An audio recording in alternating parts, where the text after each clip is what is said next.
¿Cómo están? Los saludamos. Sean bienvenidos a una nueva edición de Conectados Online, aquí a través de las distintas plataformas de Cámara de Diputadas y Diputados de Chile. En esta ocasión, el diálogo, la conversación lo sostenemos con la diputada Emilia Schneider, quien gentilmente nos acompaña en esta edición de Conectados. Diputada Schneider, gracias por estar junto a nosotros durante estos minutos.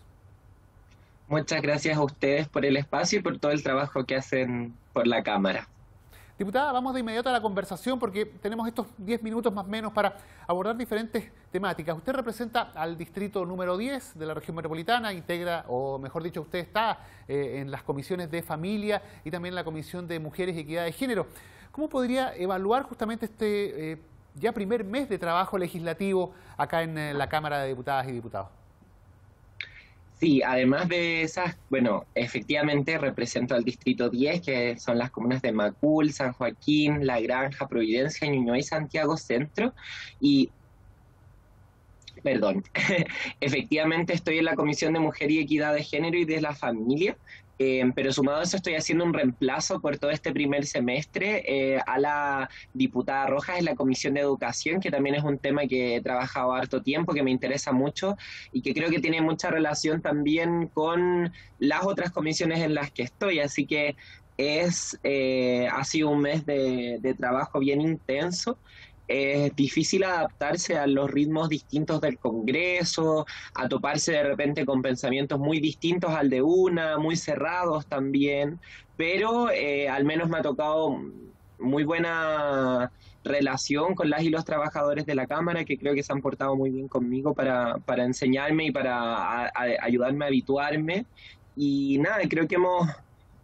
logrado igual llevar algunas discusiones bien importantes a estas comisiones. A la de mujer, por cierto, tenemos una discusión tremenda para hacernos cargo de muchas todavía políticas que faltan relativas a la violencia de género. En educación también hemos abierto importantes temas en torno a la discriminación de estudiantes LGBTI en la educación. Y bueno, en familia ahí desde mi diputación hemos podido plantear también la importancia de mejorar, por ejemplo, el sistema de adopción y el sistema de cuidado de niños y niñas y adolescentes que se encuentran bajo la tutela del Estado. Entonces, creo que ha sido bien fructífero y al mismo tiempo bien desafiante, pero estoy contenta con lo que hemos podido hacer y espero también seguir aprendiendo para mejorar. Y respecto a la posibilidad de, en todas estas materias que usted aborda, llegar a acuerdos, llegar a consensos, construir justamente esos acuerdos que acá en materia legislativa son tan importantes para poder avanzar. ¿Ha notado alguna, digamos, situación o un nudo de conflicto, algún tema en el que sea más difícil avanzar que en otro? O en términos generales, ¿existe cierta voluntad de diálogo para poder concretar este tipo de normativas?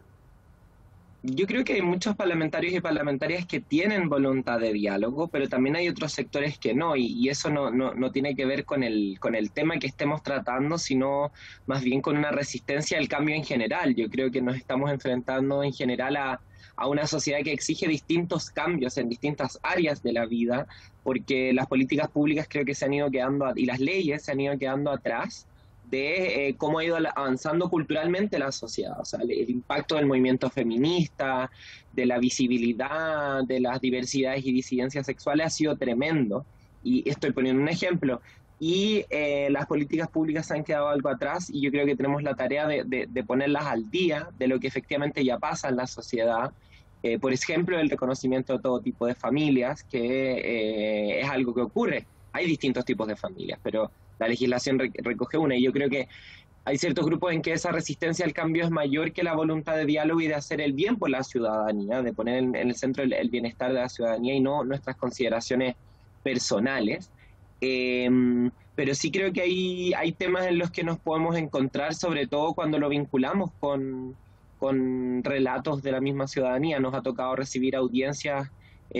muy potentes, por ejemplo en la Comisión de Educación, cuando empezamos a tratar el proyecto de ley José Matías, que habla, o sea, que surge a raíz de un joven trans que se suicidó en 2019, un tema relativo a la identidad de género, a la discriminación en los colegios, a la convivencia escolar en general, por cierto, no regula solamente cuando afecta a un niño o niña trans, pero fue muy interesante que a partir de ese relato de su madre, que ha trabajado por esta ley, diputados y diputadas de distintos sectores en el fondo dijeron y reconocieron abiertamente la importancia de este tipo de proyectos, la importancia de hacernos cargo de que las escuelas del Chile sean espacios integradores, empáticos, inclusivos. Y creo que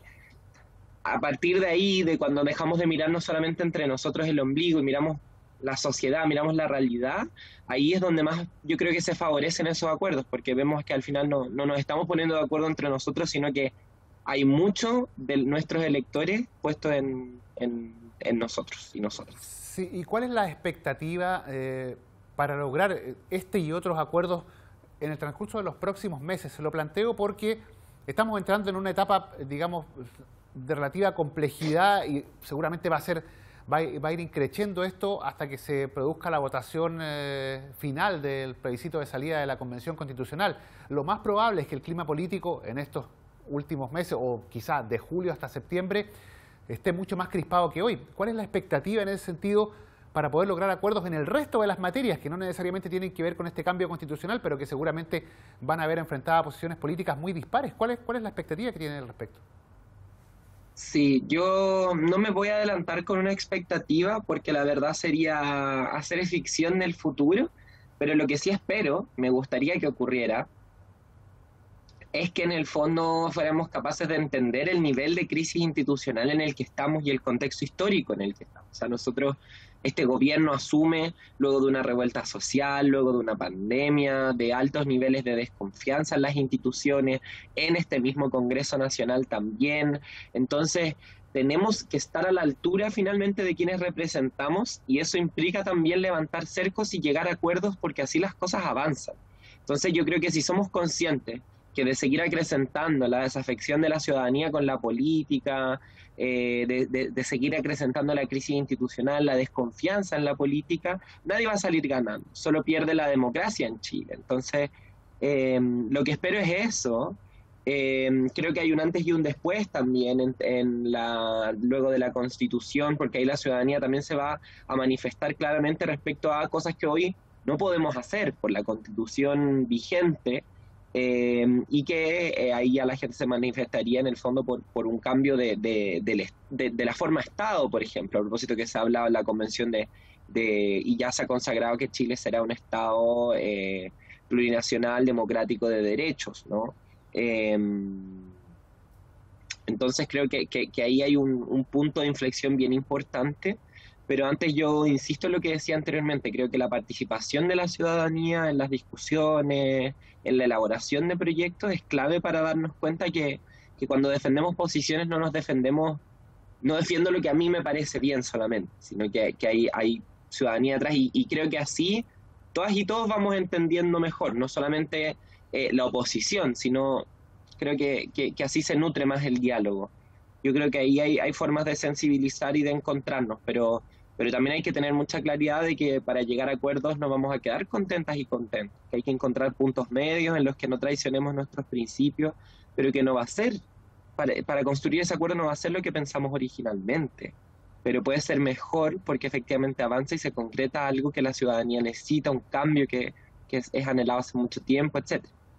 Finalmente, diputada, ya para ir cerrando, ¿cuál es el mensaje que usted le entrega a sus electores, a la gente que usted representa en su distrito, respecto a lo que va a ser su función, su labor en estos 4 años acá en la Cámara de Diputadas y Diputados? Sí, espero primero hacer un buen trabajo territorial. He estado tratando de sacarle el jugo a las instancias que tengo para conversar con las y los vecinos y llevar su parecer también al Congreso, nutrir a partir de sus opiniones mi reflexión, la reflexión de mi equipo. Y espero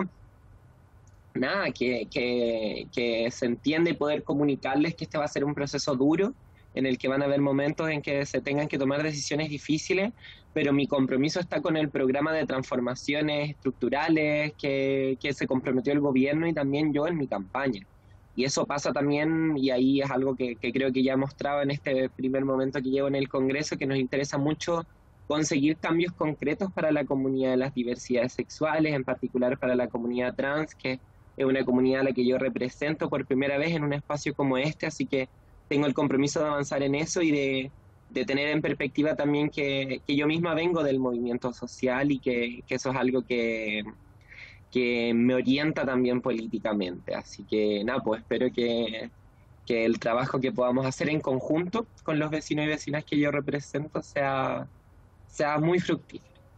Diputada Emilia Schneider, le agradecemos el haber conversado con nosotros, en habernos dado estos minutos para poder abordar estos temas que son temas de actualidad, pero también son temas obviamente de futuro y todo con, digamos, la mente puesta en construir acuerdos que sean fructíferos para toda la ciudadanía. Muchas gracias por su tiempo, diputada. Muchas gracias.